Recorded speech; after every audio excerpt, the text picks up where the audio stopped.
திராவிட முன்னேற்றக் கழகம் தனக்கு எதிராக பிரச்சாரம் செய்பவர்களை இரும்பு கரம் கொண்டு அமுக்குகிறது, ஒடுக்குகிறது. அதில் விஜயும் ஒருவர் என்பதைத்தான் நான் இங்கே பதிவு செய்கிறேன். அரசாங்கத்திற்கு இருக்கின்ற கடமை வேறு, எதிர்க்கட்சிகளுக்கு இருக்கின்ற கடமை வேறு.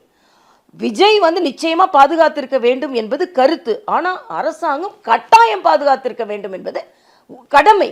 அதனால இது அரசாங்கத்தின் கடமையை அவர்கள் தாண்டி அரசியல் செய்கிறார்கள் என்ற வகையில் தான் நமது குற்றச்சாட்டு. அது மட்டும் இல்லை, ஒரு குழு அமைக்கிறாங்கங்க மத்திய பாஜக. அந்த குழுவில் உங்களுக்கு என்னங்க பிரச்சனை? செந்தில் பாலாஜி நீங்கள் அங்கே குழு அமைச்சிங்களா, இங்கே குழு அமைச்சிங்களா? நீங்கள் கள்ளக்குறிச்சி போனீங்களா?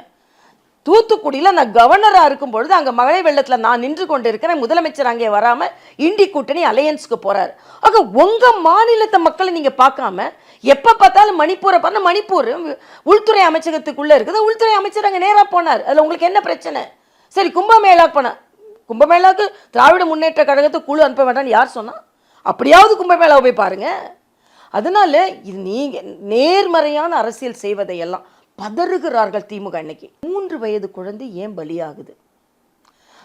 இதில் இவ்வளவுதான் கட்டுக்கடங்காமல் போகிறது என்றால் அது காவல்துறை என்ன நடவடிக்கைன்னா எடுத்துக்கலாம். நான் உதாரணம் சொல்கிறேன்.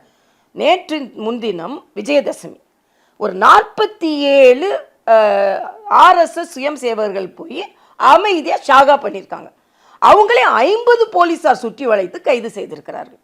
அப்போ நான் என்ன சொல்கிறேன், உங்கள் கவனம் எல்லாமே மக்களை பாதுகாப்பது என்பதை மாறி எதிர்க்கட்சியை சார்ந்தவர்கள் எந்த விதத்திலும் தடம் பதித்து விடக்கூடாது, தேசியம் எந்த வகையிலும் தமிழகத்தில் தடம் பதித்து விடக்கூடாது என்ற எண்ணம் தான் உங்கள் மனதில் அதிகமாக இருக்கிறதே தவிர மக்களை பாதுகாக்கின்ற எண்ணம் உங்களிடம் இல்லை என்பதை வானூர்திக்கு சாகச நிகழ்ச்சியிலே கூட நீங்கள் மக்களை பாதுகாக்கல, 5 பேர் இறந்து போனாங்க.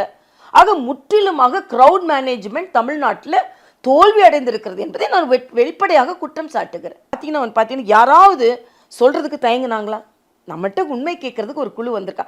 இப்போ அண்ணன் ஸ்டாலினுக்கு என்ன பதற்றம்னா, பாஜக ஏதாவது ஒரு வகையில் மக்கள் மீது நம்பிக்கை வைத்து மக்கள் அவங்க மீது பாசம் செலுத்தி விட போறார்களே, நாம் வேஷம் கலந்து விடும் என்ற பதற்றம் தான் அவங்ககிட்ட அதிகமாக தெரியல. அப்படி இல்லை, அவர் நேற்று பேசும்போது சொல்றாரு, இந்த கரூர் சம்பவத்தை வச்சு யாரையாவது தன்னுடைய பிடியில் கண்ட்ரோலுக்குள்ளே கொண்டு வரணும்னு நினைக்கிறாங்க. ஆனால் தமிழ்நாடு எப்போவுமே அவுட் ஆஃப் கண்ட்ரோல் தான் அப்படின்றது. அவர் கண்ட்ரோல் இல்லாமல் பேசினார். அவுட் ஆஃப் கண்ட்ரோல்னு சொல்கிறத விட அவர் கண்ட்ரோல் இல்லாமல் பேசினார். அவர் பேசுனதில் ஏதாவது உண்மை இருக்குது, அதில் 1, 2 என்னால் சொல்ல முடியும். உதாரணத்திற்கு கச்சத்தீவை தாரவாத்திங்க மீனவர்கள் பரிதவிக்கிறார்கள்னு நான் கேட்குறேன். 18 to 20 ஆண்டுகள் மத்தியில் ஆட்சியில் இருந்தாங்க. 5 அமைச்சர்கள் அவர்களோட மத்தியில் இருந்தாங்க. கச்சத்தீவு பற்றி என்றாவது ஒரு நாள் பாராளுமன்றத்தில் பேசுனீங்களா? என்றாவது ஒரு நாள் ஆட்சியில் நீங்கள் இருக்கும்பொழுது கச்சத்தீவை மீட்டெடுத்திருப்போன்னு பேசுனீங்களா? அப்போ நீங்கள் அப்போ பேசலான்னு என்ன அர்த்தம்? அப்போ இப்போ சொல்கிறீங்க, கொடுத்தது யாரு? சர்க்காரியா கமிஷன்லேருந்து நீங்கள் ஊழல்லேருந்து தப்பிக்கிறதுக்கு பதிலாக ஒரு பரிசு கொடுக்கப்பட்டதா கச்சத்தீவு. ஆக செய்கிறதெல்லாம் நான் செஞ்சுட்டு